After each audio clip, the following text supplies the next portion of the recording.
क्या रिलायंस इंडस्ट्रीज सिर्फ निफ्टी का हैवीवेट है या आपके पोर्टफोलियो का असली ग्रोथ इंजन बन सकता है? जियो, रिटेल और ऑयल टू केमिकल्स तीनों मिलकर फ्यूचर में क्या स्टोरी बना रहे हैं?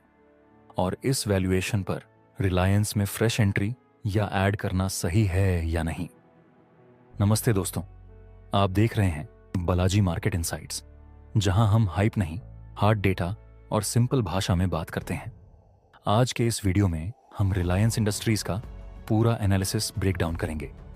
बिजनेस सेगमेंट्स जैसे जियो, रिटेल और O2C का रोल, फंडामेंटल्स में रेवेन्यू, मार्जिन, डेट, ROE और कैश फ्लो की क्वालिटी, वैल्यूएशन किस लेवल पर अट्रैक्टिव लगता है और टेक्निकल्स में मेजर सपोर्ट, रेजिस्टेंस और ओवरऑल ट्रेंड कैसा दिख रहा है।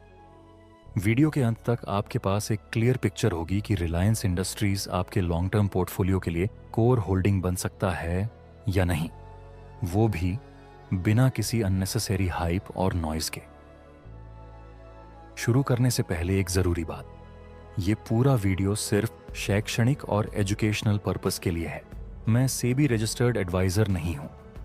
कोई भी बाय, सेल या होल्ड का फैसला लेने से पहले अपने रजिस्टर्ड फाइनेंशियल एडवाइजर से सलाह लें और खुद की रिसर्च जरूर करें।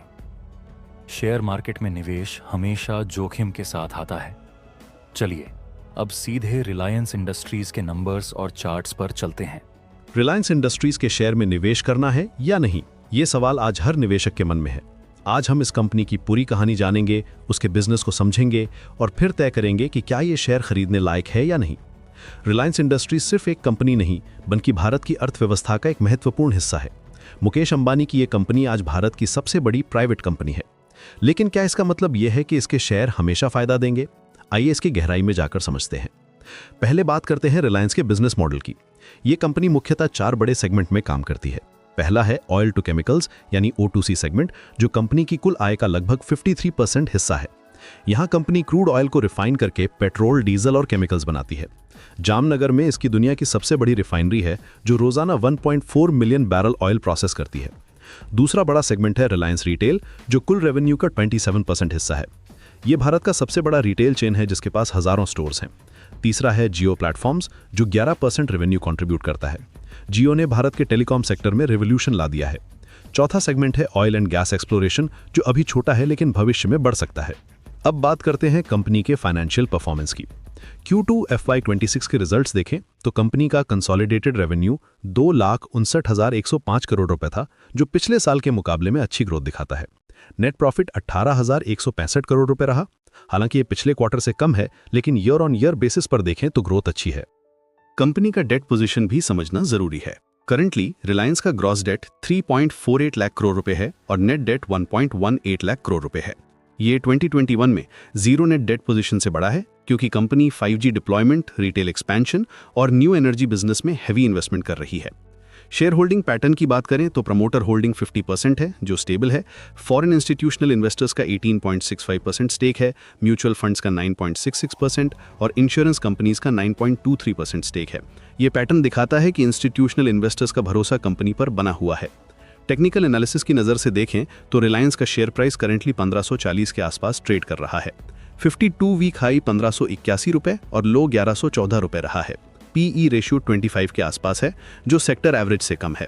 बुक वैल्यू पर शेयर 605 रुपए है, जिससे PB रेशियो 2.55 आता है।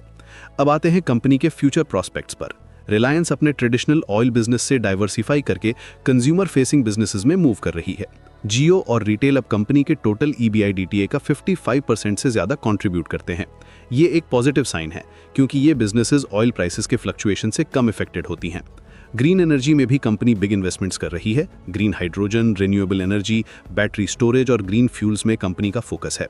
ये फ्यूचर में एक बड़ा ग्रोथ ड्राइवर हो सकता है, खासकर जब दुनिया क्लीन एनर्जी की तरफ मूव कर रही है। जियो की बात करें तो इसके पास 470 मिलियन सब्सक्राइबर्स हैं और ARPU 203 रुपए है। 5G रोल आउट के साथ ARPU और भी बढ़ सकता है। रिलायंस रिटेल भी तेजी से एक्सपैंड कर रहा है और भारत की ग्रोइंग कंजम्पशन स्टोरी से बेनिफिट उठा रहा है। लेकिन कुछ चैलेंजेस भी हैं। ऑयल टू केमिकल्स बिजनेस में मार्जिन्स प्रेशर है, ग्लोबल कंपटीशन और क्रूड ऑयल प्राइस वॉलेटिलिटी की वजह से। रिटेल बिजनेस में भी कंपटीशन बढ़ रहा है, अमेजॉन, फ्लिपकार्ट जैसे प्लेयर्स से। टेलीकॉम में भी टैरिफ वॉर का प्रेशर है।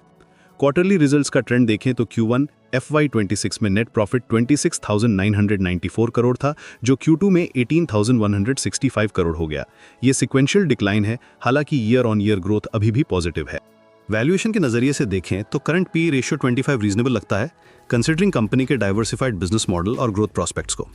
डिविडेंड यील्ड 0.36% है, जो कम है, लेकिन कंपनी ग्रोथ में रीइन्वेस्ट कर रही है। एनालिस्ट रिकमेंडेशंस देखें तो ज्यादातर एनालिस्ट का बाय या आउट परफॉर्म रेटिंग है। टारगेट प्राइसेस 1560 से 1700 के बीच हैं, लेकिन यह भी ध्यान रखना चाहिए कि एनालिस्ट प्रेडिक्शंस हमेशा सही नहीं होते। रिस्क फैक्टर्स की बात करें तो ऑयल प्राइस वॉलेटिलिटी एक बड़ा रिस्क है, ग्लोबल इकोनॉमिक स्लोडाउन भी इंपैक्ट कर सकती है। Regulatory changes specially telecom sector में भी अफेक्ट कर सकते हैं। कंपटीशन बढ़ना भी एक कंसर्न है। अब सबसे इंपॉर्टेंट क्वेश्चन, बाय, सेल या होल्ड?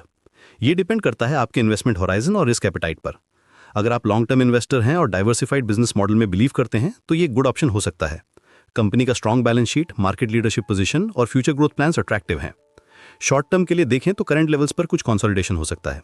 क्वार्टरली रिजल्ट्स में कुछ प्रेशर दिख रहा है, लेकिन लॉन्ग टर्म स्टोरी इंटैक्ट है। अगर शेयर प्राइस 1500 के नीचे आता है तो ये एक गुड बाइंग अपॉर्चुनिटी हो सकता है।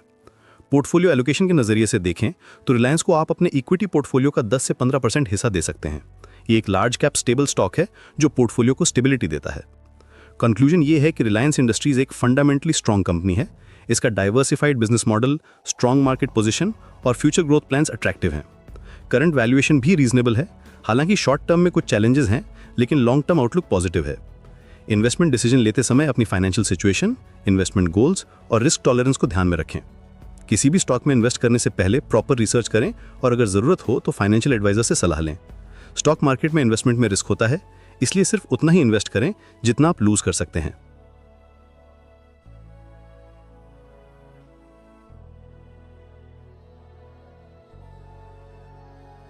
तो दोस्तों, ये था हमारा डेटा बेस्ड नजरिया रिलायंस इंडस्ट्रीज पर, जहां हमने जियो, रिटेल और O2C तीनों को बिजनेस और नंबर्स के साथ जोड़ा। अगर आपको रिलायंस पर यह डिटेल्ड ब्रेकडाउन उपयोगी लगा हो तो इस वीडियो को लाइक कीजिए, अपने दोस्तों और फैमिली के साथ शेयर कीजिए जो निफ्टी हेवीवेट्स और लॉन्ग टर्म इन्वेस्टमेंट में इंटरेस्टेड हैं। और ऐसे ही ऑनेस्ट और सिंपल एनालिसिस के लिए बालाजी मार्केट इनसाइट्स चैनल को सब्सक्राइब कर दीजिए। कमेंट में ज़रूर लिखिए, क्या आप पहले से रिलायंस इंडस्ट्रीज के शेयर होल्डर हैं? आपका view long term core holding वाला है या सिर्फ शॉर्ट टर्म ट्रेड वाला? और अगला एनालिसिस आप किस स्टॉक पर देखना चाहते हैं? हमारी कोशिश यही रहती है कि हम कोई टिप्स या जैकपॉट का वादा ना करके साफ साफ डेटा और सिंपल एक्सप्लेनेशन दें, ताकि फाइनल डिसीजन हमेशा आपका हो, किसी और के दबाव से नहीं। एक छोटा सा रिमाइंडर, यह वीडियो केवल एजुकेशन और नॉलेज के लिए है।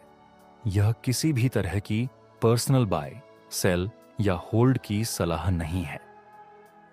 स्टॉक मार्केट में निवेश हमेशा रिस्क के साथ आता है, इसलिए कोई भी फैसला लेने से पहले अपने फाइनेंशियल एडवाइजर से सलाह और खुद की डिटेल्ड रिसर्च जरूर करें।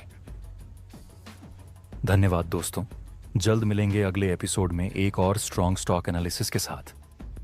आप देख रहे थे बालाजी मार्केट इनसाइट्स, जहां हाइप नहीं, हार्ड डेटा और सिंपल भाषा में बात होती है।